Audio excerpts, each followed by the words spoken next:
ജമ്മു കാശ്മീരിലെ പെഹൽഗാമിൽ വിനോദസഞ്ചാരികൾക്ക് നേരെയുണ്ടായ ഭീകരാക്രമണത്തിൽ ഏറ്റവും ശക്തമായ രീതിയിൽ തന്നെ തിരിച്ചടിക്കാൻ ഒരുങ്ങുകയാണ് ഇന്ത്യ. പാകിസ്ഥാനിലെ ഭീകര കേന്ദ്രങ്ങൾ ലക്ഷ്യമിട്ട് വൻ ആക്രമണം ഇന്ത്യ നടത്തുമെന്നാണ് റിപ്പോർട്ട്. ഇതിനായി അതിർത്തി കടന്നുള്ള ഏതൊരു ആക്രമണത്തിനും ഇന്ത്യൻ സൈന്യം തയ്യാറാകുമെന്നാണ് പാകിസ്ഥാനും ഭയക്കുന്നത്. അതിർത്തി ഗ്രാമങ്ങളിൽ നിന്നും ഇതിനകം തന്നെ പാകിസ്ഥാൻ ജനങ്ങളെ ഒഴിപ്പിച്ചിട്ടുണ്ട്. ഏത് ഭീകര സംഘടനയാണ് ആക്രമണത്തിന് പിന്നിലെന്നത് ഇന്ത്യക്ക് മനസ്സിലായിട്ടുണ്ടെങ്കിലും ഈ കൂട്ടക്കുരുതി പാകിസ്ഥാൻ സൈനിക നേതൃത്വത്തിന്റെ ആസൂത്രണത്തിൽ നടന്നതായതിനാൽ പാക് സൈനിക കേന്ദ്രങ്ങൾക്ക് നേരെ ആക്രമണം ഉണ്ടാകുമോ എന്നാണ് ഏവരും ഉറ്റുനോക്കുന്നത്. ആക്രമണത്തിൽ പങ്കെടുത്തവരെ കുറിച്ചും പിന്നിൽ പ്രവർത്തിച്ചവരെ കുറിച്ചുമുള്ള കൃത്യമായ വിവരങ്ങൾ ഇതിനകം തന്നെ രഹസ്യാന്വേഷണ വിഭാഗങ്ങൾക്ക് ലഭിച്ചിട്ടുണ്ട്. ഈ വിവരങ്ങൾ സൗദി സന്ദർശനം വെട്ടിച്ചുരുക്കി തിരിച്ചെത്തിയ പ്രധാനമന്ത്രി നരേന്ദ്രമോദിയോട് ദേശീയ സുരക്ഷാ ഉപദേഷ്ടാവ് അജിത് ഡോവൽ റിപ്പോർട്ട് ചെയ്തിട്ടുമുണ്ട്. അമേരിക്കൻ വൈസ് പ്രസിഡന്റ് ഇന്ത്യയിൽ ഉള്ളപ്പോൾ നടന്ന ആക്രമണത്തെ അമേരിക്കയും ഗൗരവമായാണ് കാണുന്നത്. ഇന്ത്യക്ക് ഏതുതരം തിരിച്ചടി നടത്താനും അവകാശമുണ്ടെന്ന നിലപാടിലേക്ക് ഇപ്പോൾ അമേരിക്കയും മാറിയിട്ടുണ്ട്. സൗദിയും UAEയും ഉൾപ്പെടെയുള്ള അറബ് രാജ്യങ്ങളും ഇന്ത്യക്ക് ശക്തമായ പിന്തുണ പ്രഖ്യാപിച്ചിട്ടുണ്ട്. സാധാരണക്കാർക്ക് നേരെ നടന്ന ആക്രമണത്തെ ഒരു കാരണവശാലും അംഗീകരിക്കാൻ കഴിയില്ലെന്ന നിലപാടാണ് അവരും എടുത്തിട്ടുള്ളത്. America, Russia, Saudi Arabia, Israel, UAE, Italy, Israel, Iran, Britain, France തുടങ്ങിയ രാജ്യങ്ങൾ മാറി കഴിഞ്ഞിട്ടുണ്ട്. ആക്രമണത്തിന്റെ നടുക്കം പ്രകടിപ്പിച്ച ലോകരാജ്യങ്ങൾ ഇന്ത്യക്ക് പ്രഖ്യാപിച്ച പിന്തുണ ഏതുതരം സൈനിക നടപടിക്കുമുള്ള പിന്തുണ കൂടിയാണ്. അതായത് ഈ ഘട്ടത്തിൽ ഇന്ത്യ ഏതുതരം ആക്രമണം പാകിസ്ഥാന് നേരെ നടത്തിയാലും അതിന് ലോകരാജ്യങ്ങളുടെ പിന്തുണ ഉണ്ടാകുമെന്ന കാര്യം ഉറപ്പാണ്. പാകിസ്ഥാനെ സഹായിക്കുന്ന ചൈനയെ പോലും വെട്ടിലാക്കുന്ന നടപടിയാണ് ഇപ്പോൾ പാക് സൈനിക നേതൃത്വത്തിന്റെ ഭാഗത്തു നിന്നും ഉണ്ടായിരിക്കുന്നത്.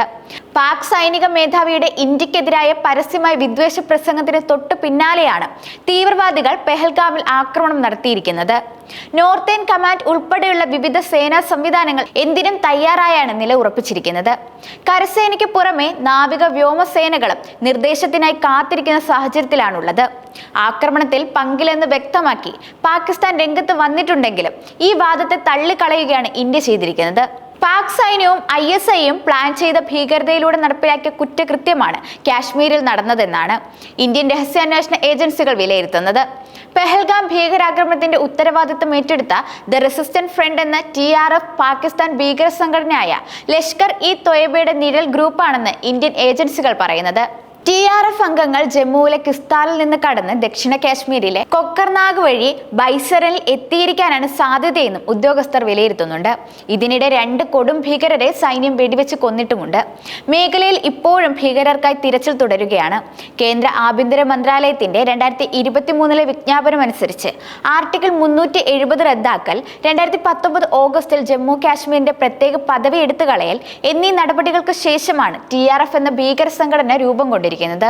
LET, തെഹ്രീക്ക്-ഇ-മില്ലത്ത് ഇസ്ലാമിയ, ഗസ-ഇ-ഹിന്ദ് എന്നിവ ഉൾപ്പെടെ നിരവധി ഭീകര സംഘടനകളുടെ സംയോജനമായ ഈ ഗ്രൂപ്പിന്റെ നേതൃത്വത്തിൽ സാജിദ് ജാട്ട്, സജ്ജാദ് ഗുല്ല്, സലീം റഹ്മാനി എന്നിവരാണുള്ളത്. ഇവരെല്ലാം തന്നെ ലഷ്കറുമായി ബന്ധമുള്ളവരാണ്.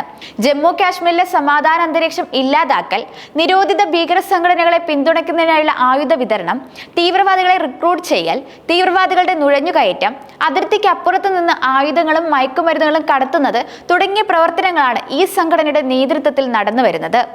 ടെലിഗ്രാം, വാട്സപ്പ്, ട്വിറ്റർ, ഫേസ്ബുക്ക്, ടാറ്റോം, ചിർപ്പയർ തുടങ്ങിയ പ്ലാറ്റ്ഫോമുകളിലൂടെ മേഖലയിൽ റാഡിക്കലൈസേഷനും റിക്രൂട്ട്മെന്റും നടത്തുന്നുവെന്ന തരത്തിലുള്ള റിപ്പോർട്ടുകളും ഇപ്പോൾ പുറത്തു വരുന്നുണ്ട്.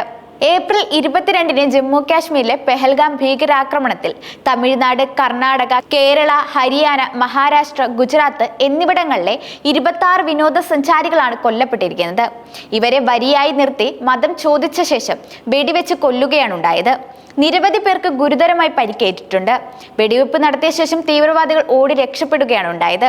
അതേസമയം ഇന്ത്യയുടെ തിരിച്ചടി ഏത് രൂപത്തിലായിരിക്കുമെന്നാണ് ലോകരാജ്യങ്ങൾ ഇപ്പോൾ ഉറ്റുനോക്കുന്നത്. ഈ തിരിച്ചടി ഇന്ത്യ പാക് യുദ്ധത്തിൽ കലാശിക്കുമോ എന്നും ആശങ്കയും ശക്തമാണ്. സർജിക്കൽ സ്ട്രൈക്ക് നടത്തി മുൻപ് പാകിസ്ഥാനിലെ ഭീകര കേന്ദ്രങ്ങൾ ആക്രമിച്ച ഇന്ത്യ ഈ ഘട്ടത്തിൽ തിരിച്ചടിക്കുമ്പോൾ അത് പാകിസ്ഥാന് ഒരിക്കലും മറക്കാൻ പറ്റാത്ത മുറിവായി മാറുവാനാണ് സാധ്യതയേറെ. ഇന്ത്യൻ വ്യോമാതിർത്തിയിൽ നിന്ന് തന്നെ പാകിസ്ഥാനിലെ ലക്ഷ്യസ്ഥാനങ്ങൾ ചാരമാക്കാൻ ശേഷിയുള്ള റാഫേൽ വിമാനങ്ങൾ ഇപ്പോൾ ഇന്ത്യയുടെ കൈവശമുണ്ട്. 4th ജനറേഷൻ അഥവാ 4ാം തലമുറയിൽപ്പെട്ട ഫ്രഞ്ച് നിർമ്മിത അറ്റാക്ക് വിമാനമായ റാഫേൽ വിമാനങ്ങളിൽ ഇരട്ട എഞ്ചിനുകളാണുള്ളത്. 3 സിംഗിൾ സീറ്ററുകളും 2 ഇരട്ട സീറ്ററുകളുമുള്ള ഈ വിമാനങ്ങളുടെ വിവിധ മോഡലുകളാണ് ഫ്രാൻസ് ഇന്ത്യക്ക് കൈമാറിയിരിക്കുന്നത്. Air to air meteor, air to ground scalp, hammer മിസൈലുകൾ എന്നീ മാരകമായ ആയുധങ്ങളാണ് റാഫേലിൽ ഘടിപ്പിക്കാൻ കഴിയുക. അതിനാൽ മാരക പ്രഹരശേഷിയുള്ള അത്യാധുനിക യുദ്ധവിമാനങ്ങളുടെ ശ്രേണിയിൽ മുൻനിരക്കാരനായാണ് ഇത് വിലയിരുത്തപ്പെടുന്നത്.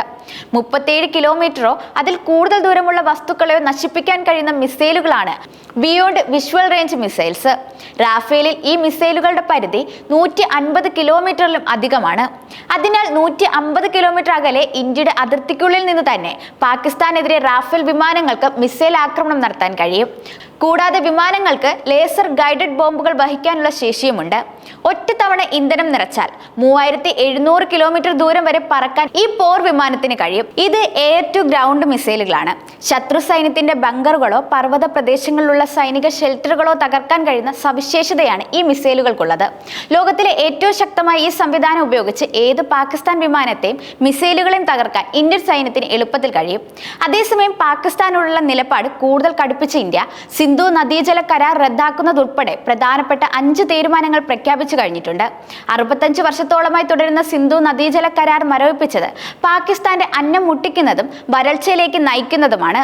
ഇന്ത്യയിൽ നിന്നും ഉത്ഭവിക്കുന്ന ഈ 6 നദികളിലെ ജലത്തിന് 70% നിലവിൽ പാകിസ്ഥാനാണ് ഉപയോഗിക്കുന്നത്.